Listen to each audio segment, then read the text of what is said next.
जरवार police जो कारनामो पीउ जे क़त्ल case में नामज़द कयल पुट सऊदी अरब में मौजूद हुजण जी वीडियो सोशल मीडिया ते वायरल। जरवार पुलिस सरकार पारां फरियादी थी सऊदी अरब में मौजूद लियाकत चाचड़ मथां पीउ खे क़त्ल करण जी FIR दाख़िल करे छॾी।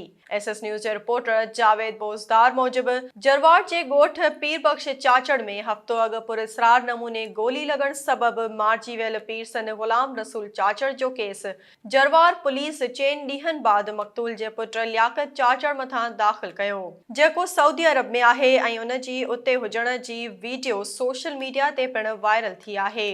पीउ जे क़त्ल केस में नामज़द ॼाणायल लियाकत चाचड़ काबतुल्लाह शरीफ मां सोशल मीडिया ते लाइव अची ॿुधायो त मां सऊदी अरब जे पहाड़ी इलाइक़नि में हुयमि जिते नेटवर्क कमु न पियो करे। बाद में ख़बर पई त 3 ॾींहं पहिरीं संदसि पीउ मारिजी वियो आहे।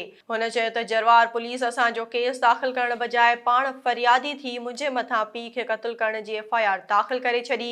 पुलिस संदसि घर में दाख़िल थी भञ ड्रा कई। होॾां हिकु वीडियो में हुन पुलिस खे धमकी पिणु ॾिनी आहे।